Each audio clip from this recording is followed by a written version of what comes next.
నమస్కారం. మాఘపురాణం రెండో అధ్యాయంలోకి వచ్చాం.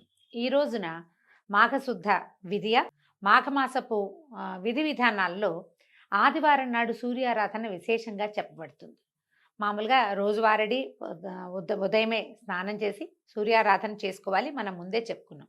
అయితే ఆదివారాల్లో ప్రత్యేకంగా అన్ని రోజులు చేయలేని వాళ్ళు 4 మాఘపు ఆదివారాలైనా తప్పకుండా సూర్య నమస్కారాలు చేసుకోవాలి ఉదయమే స్నానం చేసేసి.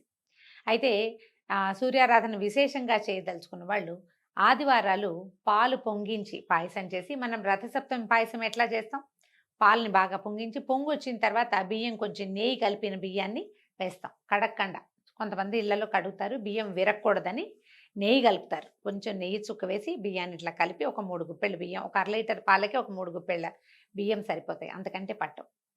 ఈ బియ్యం అన్నం చక్కగా పాలల్లో ఉడికిన తర్వాత దానికి బెల్లం కలిపి కొంచెం ఏలక పొడి వేసి, జీడిపప్పులు అవి ఏం వేయరండి, పైన ఇంకా వేసేదేం లేదు. ఆ పాలతో ఉడికిన పాయసాన్ని సూర్యభగవానుడికి నివేదన చేయటం అవకాశం ఉన్నవాళ్ళు చేసుకోండి. ఉదయకాలమే ఇది చేస్తే మంచిది. అయితే రెండో అధ్యాయంలో ఏం చెప్పారో చూద్దాం. దిలీప మహారాజు అనేక యజ్ఞయాగాదాలు చేసినటువంటి మళ్ళీ చెప్దామమ్మా, ఇక్కడి నుంచి రిపీట్ చేస్తే రెండో అధ్యాయంలో ఏం చెప్పారో చూద్దాం. దిలీప మహారాజు అనేక యజ్ఞయాగాదులు చేసిన పుణ్యాత్ముడు. ప్రజలందరినీ తమ కన్నబిడ్డల్లాగా చూసుకునేవాడు. ఇంతకీ ఈ దిలీప మహారాజు ఎవరు? ఈయన రఘువంశ సంజాతుడు. రఘువంశం మనకు తెలుసు, శ్రీరాముడి వంశమైన రఘువంశానికి ముందరి రాజుల్లో దిలీపుడు ఒక ఆయన. దిలీప మహారాజుది చాలా విశేషమైన గాథ చెప్పబడుతుంది. ప్రఖ్యాత కావ్యమైనటువంటి రఘువంశాన్ని కాళిదాస మహాముని ఏమిటో పేర్లు తప్పేస్తున్నాయి, మళ్ళీ చెప్తాం. పంచకావ్యాల్లో ప్రఖ్యాతమైన రఘువంశ మహాకావ్యాన్ని కాళిదాస మహాకవి రచించాడు. ఆయన ఆ రఘువంశాన్ని దిలీప మహారాజు కథతోటే మొదలుపెట్టాడు. దిలీపుడు చాలా ప్రఖ్యాత పురుషుడు రఘువంశంలో. అయితే ఆయనను గురించే మనం ఈ కథ చెప్పుకుంటున్నాం అన్నమాట. ఈయన ప్రజా సంక్షేమమే ధ్యేయంగా పరిపాలించాడు. ప్రజలందరి చేత మిక్కిలి శ్లాఘనీయంగా పాలించడం వల్ల ఆయన కీర్తి దశ దిశలా వ్యాప్తి చెందింది. ఈ ఊళ్ళో ఉన్న వాళ్ళంతా ఇంకో పక్క దేశాలకు వెళ్ళినప్పుడు మా రాజుగారంత గొప్ప రాజుగారు లేరని ఎంతో ప్రచారం చేసేవారనమాట. నిత్యము ప్రజాక్షేమమే జీవిత పరమావధిగా ఉండేవాడు. ఒకసారి దిలీప భూపతి వేట కోసం అడవికి పోవాలని కోరిక పుట్టి వెళ్ళాడట. రాజులు మృగయావ వ్యసనులు అని చెప్తారు. వాళ్ళకి ఏంటంటే వేటాడడం అంటే ఇష్టం. మహారాజు తలుచుకుంటే కాందేముంది, అందులోనూ మహారాజులు ఎట్లాంటి ఈ రఘువంశంలో ఉన్నవాళ్ళు ఏది చేయాలనుకుంటే అది చేసేయగలుగుతారు. అట్లాగే దిలీప మహారాజు రాజసభలో తన కోరికను వెళ్ళబుచ్చాడట. ఇంకేముంది, మొత్తం మంది మార్బలం అంతా తయారయ్యారు. వేటకు కావాల్సినటువంటి సమస్తము సమకూర్చబడ్డాయి. కావలసిన వస్తువులన్నీ సిద్ధం చేశారు. ముందు వేటాడాలంటే వీళ్ళు ఏ అడవిలోకి వెళ్తున్నారో అక్కడున్న గిరిపుత్రులకి, ముందు వేటగాళ్ళకి వాళ్ళకి కబురు వెళ్తుంది. అక్కడ వాళ్ళు సిద్ధంగా ఉంటారు మహారాజు రాక కోసం. మాటలు వేస్తారు, ఎక్కడెక్కడ పులుడు ఉన్నాయి, ఎక్కడెక్కడ లేళ్ళు తిరుగుతాయి, ఎక్కడ ఏం జరుగుతుందో ముందే సమాచారం అంతా సేకరించి పెడతారు. ఆ తర్వాత రాజుకు కావాల్సిన మంది మార్బలము, వేట కుక్కలు, వేటగాళ్ళు తోడు, కొంతమంది ఆంతరంగిక మిత్రులు, స్నేహితులు. స్త్రీజనాన్ని పెద్దగా తీసుకెళ్లేవాళ్ళు కాదు. ఆ తర్వాత ఏమో ఈయనకి అంగరక్షకులు, కొత్త కొత్త బాణాలు, విసురుగా పడగలిగేటువంటి బల్లేలు, వాటన్నిటినీ సిద్ధం చేసుకుంటారు. వేటంటే ఇవాళ అనుకోగానే రేపొద్దునే బయలుదేరటం అప్పుడు విధానం కాదు. కొంచెం సమయం చూసుకుని, ముహూర్తం కూడా చూసుకుని మంచి ముహూర్తంలో బయలుదేరేవాళ్ళు. అయితే సుముహూర్తంలో దిలీప మహారాజు వేట దుస్తులు ధరించి సైన్య సమేతుడై వేట కోసం అడవులకి బయలుదేరాడు.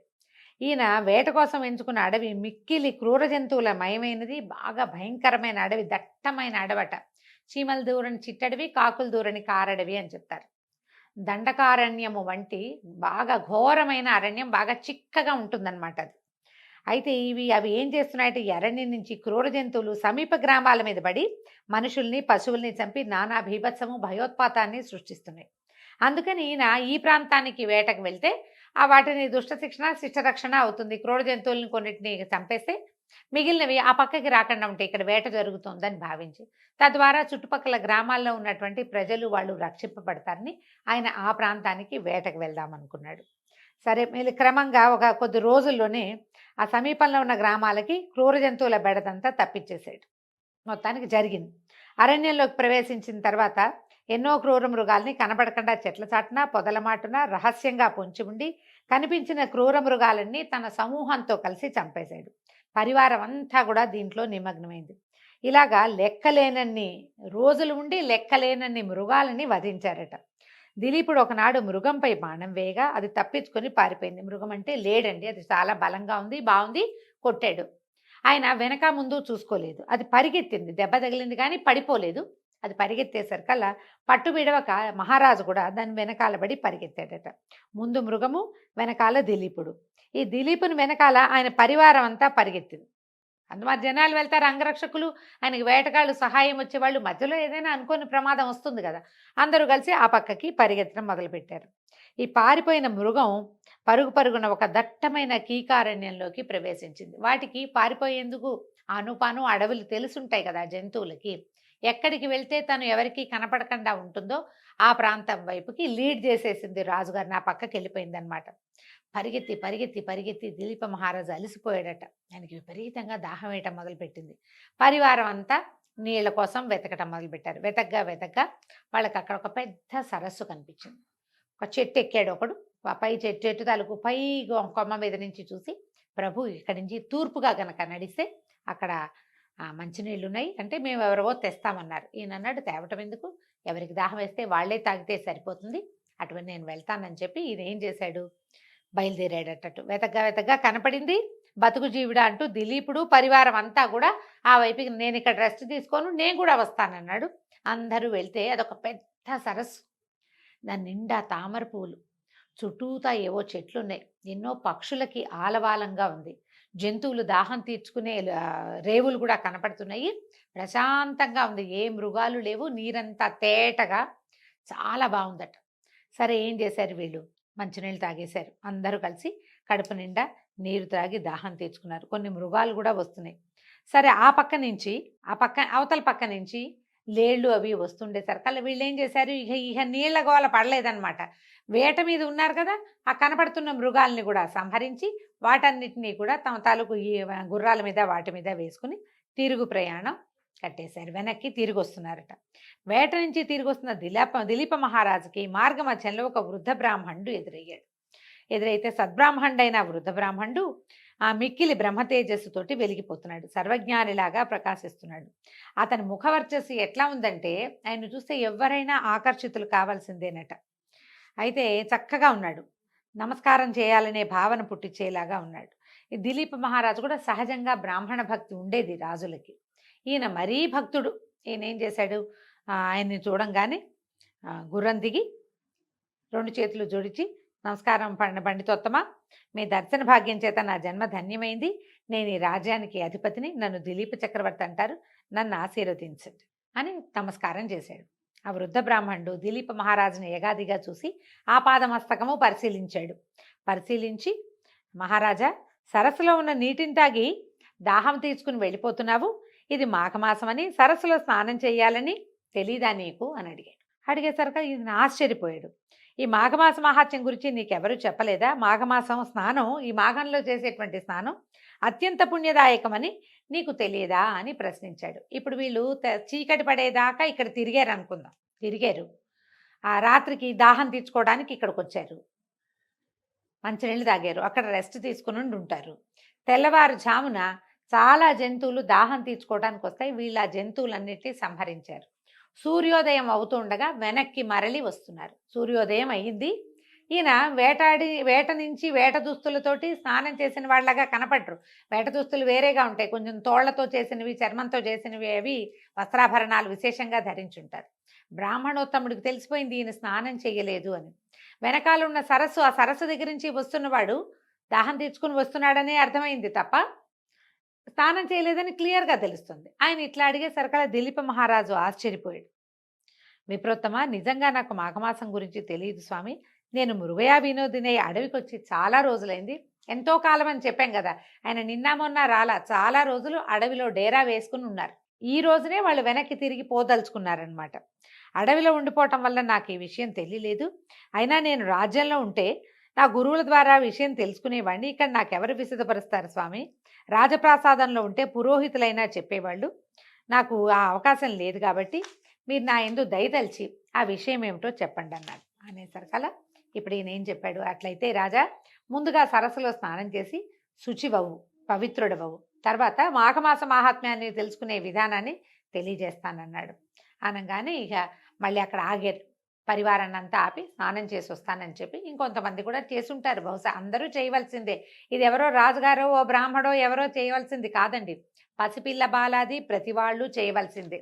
ఇప్పుడు కార్తీక మాసం అనుకోండి, తెల్లవారుజామునే స్నానం చేయాలి. కార్తీకము అత్యంత చలికాలం కాబట్టి అప్పుడు చేయలేకపోతాం, చేయలేము. ఇప్పుడు కొంచెం ఎండాకాలం మొదలైపోయింది. సూర్యుడు అంటే వేడెక్కిపోతున్నాడు. పైగా సూర్యోదయం అంత ఎర్లీగా ఏం అవ్వదు. 6:30, 6:35 అయిపోతుంది. ఆ పాటికి చలి తగ్గిపోతుంది. ఏ నీళ్ళతో స్నానం చేసినా పనికొస్తుంది కాబట్టి ప్రతి వాళ్ళు స్నానం చేసి సూర్యుడి ముఖం చూడాలి తప్పకుండా. దాంతో మిగిలిన వాళ్ళంతా దిగుంటారు. రాజుగారు ఏం చేశాడట, చకచకా వెళ్ళి ఈ వేట దుస్తులు విదిలిపెట్టి సరైన దుస్తులు స్నానం చేయటానికి వీలుగా ఉండేవి ధరించి సరస్సులో స్నానం చేసి శుచి అయి వచ్చాడు. వృద్ధ విప్రుడి దగ్గరకు వచ్చాడు. అప్పుడు వృద్ధ బ్రాహ్మణుడు దిలీప చక్రవర్తిని దీవించి, ఇక్ష్వాకు వంశ కులగురువైన వశిష్ఠ మహర్షి నీ దగ్గరికి తరచుగా వస్తాడు కదా, నువ్వు ఆయన్ని కలుస్తావు. ఆయన తపశ్శక్తి సంపన్నుడు, సకల శాస్త్రములు తెలిసిన దిట్ట, సర్వజ్ఞాని. ఆయన నాకంటే విపులంగాను వినసొంపుగాను మాఘమాస విశిష్టతను గురించి వివరించగలడు. నేను వృద్ధుండైపోయాను, జవసత్వాలు ఉడిగిపోయినాయి. ఆయన చెప్పినంత గొప్పగా నేను చెప్పలేను. కాబట్టి వశిష్ఠ మహర్షి ద్వారా మాఘమాస మాహాత్మ్యాన్ని తెలుసుకో. నేను ఇంకా చాలా దూరం వెళ్ళాలని చెప్పి ఆ వృద్ధ బ్రాహ్మణుడు వెళ్ళిపోయాడు. ఈయనతోటి మాఘ స్నానం చేయించాడు వృద్ధ బ్రాహ్మణుడు వచ్చి. దిలీప చక్రవర్తి మనసంతా ఆ మాఘమాస మహాత్మ్యం ఏమిటి, ఒక ఆయన కనపడంగానే నమస్కారం చేసిన మరుక్షణం మాఘస్నానం చేయలేదు ఏమిటి అని ప్రశ్నించాడంటే అది చాలా విశేషమైంది, నేను ఇంతకు ముందు తెలుసుకోలేదు అనే అనుకుని ఈయన జిజ్ఞాసతోటి చకచకా బయలుదేరాడు. శీఘ్రంగా తన పరివార సమేతంగా నగరానికి తిరుగు ప్రయాణం కట్టాడు. వృద్ధ బ్రాహ్మణుడి మాటలు పదే పదే జ్ఞాపకం రావటంతో సరిగా నిద్ర కూడా పట్టలేదట. మర్నాడు ఉదయాన్నే లేచి కాలకృత్యాలు స్నానాది కార్యక్రమాలు ముగించుకుని శుచి అయి ధవళ వస్త్రాలు ధరించి సకలాభరణాలు ధరించి తన మంత్రి సామంతులతో కలిసి వశిష్ఠ మహర్షి ఆశ్రమానికి బయలుదేరాడు. సూర్యవంశ కులుగురు అయినటువంటి వశిష్ఠ మహర్షి వద్దకి చేరాడు. ఆ సమయంలో వశిష్ఠుల వారు తపస్సమాధిలో ఉన్నారు. వారి శిష్యులు రాగయుక్తంగా వేదపఠనం చేస్తున్నారు. ఆ దృశ్యాన్ని చూసినటువంటి దిలీపుడు వాళ్ళకి తపోభంగం కాకూడదు, వీళ్ళకి పాఠభంగం విద్యాభంగం కాకూడదు, విద్యా సమయాన్ని పాడు చేయకూడదు కదా అని భావించి కాసేపు వేచి ఉన్నాడట. కొంతసేపటికి వశిష్ఠుల వారు తమ తపస్సు నుంచి లేచి అక్కడే వేచి ఉన్న దిలీప మహారాజును చూసి మహారాజును పలకరించాడు. ఎంతసేపు అయింది, నీ రాజ్యంలో అంతా కుశలంగా ఉన్నారా, రాజ్యం సుభిక్షంగా ఉందా, పరిపాలన అంతా ప్రశాంతంగా జరుగుతుందా, మృగయా వినోదము అది సరిగా చేసుకుంటున్నావా, ఎట్లా ఉన్నావు ఏమిటి అని అన్నీ చక్కగా మంచి పలకరింపులు పలకరించాడు. తర్వాత ఏ విషయం మీద ఇక్కడికి వచ్చావు, నీ రాకకి కారణం ఏమిటి అని అడిగితే అప్పుడు దిలీప మహారాజు చెప్తున్నాడు, వశిష్ఠ మహర్షి మీరు మాకు గురువులు, మీ ద్వారా నేను అనేక పుణ్యగాథలు విన్నాను, లెక్కలేనని శుభకార్యాలు నాతో చేయించారు, రామాయణ భారత భాగవతాది ఇతిహాసాలు ఎన్నిటినో తెలియపరిచి నాకు విశేషమైన జ్ఞానాన్ని ఆర్జించుకునే అవకాశం ఇచ్చారు. కానీ నాకు మాఘమాస మహాత్మ్యాన్ని కానీ దాని విధి విధానాలు ధర్మాలు నాకేనాడు బోధించలేదు, మనం ఆ సందర్భంగా కలవలేదు. కాబట్టి మీరు నా యందు దయతలిచి ఇది మాఘమాసమట, ఈ మాఘమాస మహాత్మ్యాన్ని, ఈ మాసంలో నేను చేయవలసినటువంటి విధి విధానాలు ధర్మాలు దాన ధర్మాధికాలు మాఘమాస విశిష్టత కూడా వివరించమని వేడుకుంటున్నానని మహారాజు అడిగాడట. అప్పుడు వశిష్ఠ మహర్షి ఏం చెప్పారంటే, నీ కోరిక చాలా మంచిది నాయన, మాఘమాస మహాత్మ్యాన్ని ప్రతి వాళ్ళు తెలుసుకోవాలి, ప్రతి వాళ్ళు విని తరించాల్సిందే, ప్రతివాడు పాటించవలసిందే కూడా. అయితే నాకు తెలిసినంత వరకు మాఘమాస మహాత్మ్యాన్ని నీకు తెలియజేస్తాను. ఇది ఈ మాఘమాసంలో నదీ స్నానము అత్యంత ఫలదాయకము. ఇప్పుడు నెల రోజులు 30 రోజులు నదీ స్నానం చేయటం మనబోటి వాళ్ళ వల్ల కాదు, ఎవరి వల్ల కాదండి, నదీ పరివాహక ప్రాంతాల వాళ్ళ కూడా ఏదో పనో ఇబ్బందో వస్తాయి కదా. కానీ తప్పకుండా నదీ స్నానం చేయాలంటే దీనికి విధానం ఏం చెప్తున్నారండి, పర్వదినాలలో స్నానం చేయటం. ఎట్లా, పంచమి నాడు, పాడ్యమి, పంచమి, సప్తమి, ఏకాదశి, ద్వాదశి, పౌర్ణమి ఇలాంటి తిథుల్లో స్నానం చేస్తే చాలా విశేషం. లేదా ఆదివారాలు కూడా, మామూలుగా తిథులు చెప్తారు ప్రత్యేకంగా పర్వదినాలకి, కానీ మాఘంలో ఆదివారాలు కూడా స్నానానికి విశేషంగా చెప్తారు. ఈ లెక్కబెట్టి కనీసం ఈ 10, 14, 13 రోజుల్లో ఏదైనా అన్ని రోజులు కానీ లేదా ఏదైనా ఒక్క రోజైనా కానీ అవకాశం తీసుకుని నదీ స్నానం చేస్తే చాలా మంచిది. సముద్ర స్నానం కూడా చాలా విశేషంగా చెప్తారు. సముద్రం అందరికీ అవకాశం ఉండదు, నది కొంతమందికైనా కుదురుతుంది కాబట్టి స్నానం చేయాలి. ఈ మాఘమాస నదీ స్నానం అత్యంత ఫలదాయకం. ఈ మాసంలో నదీ స్నానం చేయటం వల్ల దొరికేటువంటి పుణ్యఫలము మరి ఏ యజ్ఞయాగాదులు క్రతువులు చేసినా లభించదు. ఈ మాసమునందు మనుషులు నదీ స్నానం చేసి అత్యంత పుణ్యాత్ములవుతున్నారు. ఈ మాఘమాసం ఒక ప్రత్యేకతను ఏం సంతరించుకుందంటే ఒక్కసారి నదీ స్నానం వల్లే పుణ్యలోకాలు లభిస్తాయట. ఇది మనం ఇప్పుడు జీవించి ఉండగా లభించేది కాదు. పుణ్యలోకాలంటే మరణానంతర సుఖం లభిస్తుందని చెప్తారు. దాంతో పాటుగా ఇంకోటి ఏం చెప్తారంటే ఇది సూర్యారాధనకి అనువైన మాసం కాబట్టి నదీ స్నానం చేసి సూర్యుడికి అర్ఘ్యం ఇవ్వటం వల్ల ఆరోగ్యం సిద్ధిస్తుంది. మనం మరణించిన తర్వాత వచ్చే పుణ్యలోకాల కంటే ఇప్పుడున్న సమయం బాగుండాలి కదా ఆరోగ్యంగా. ఆరోగ్యం సిద్ధిస్తుంది. రవి అత్యంత ప్రసన్నుడుగా ఉంటాడు. ఏదైనా మనకి గ్రహ దోషాలు ఉన్నాయి, రవి దోషాలు కనిపిస్తాయి జాతకంలో, అలాంటి వాళ్ళు కూడా ఈ మాఘమాసం ఈ నెల రోజులు పొద్దున్నే స్నానం చేసి సూర్యదర్శనం చేసుకుంటే రవి వల్ల సూర్యగ్రహం వల్ల కావాల్సిన పనులు అవుతాయట. ఆరోగ్యమే కాదు, గవర్నమెంట్ ఉద్యోగాలు రావటం, గవర్నమెంట్ ఆఫీసుల్లో ఉండే ఇబ్బందులు అలాంటివి తొలుగుతాయని కూడా కొంతమంది పెద్దవాళ్ళు చెప్తూ ఉంటారు. ఈ మాఘమాస స్నానము శాశ్వత స్వర్గలోక ప్రాప్తినిస్తుంది. అంతేకాని ఇతర యజ్ఞయాగాదుల్లాగా తాత్కాలిక ఫలితాన్ని ఇవ్వదు. అంటే యజ్ఞయాగాదుల్లో 100 యజ్ఞాలు చేసిన వాడికి స్వర్గం లభిస్తుంది అంటారు. ఆ పుణ్యం అయిపోయాక వెనక్కి తిరిగి వచ్చేస్తారు. కానీ ఈ మాఘమాసంలో చేసేటువంటి స్నాన విధుల వల్ల శాశ్వతంగా స్వర్గలోక ప్రాప్తి లభిస్తుందట.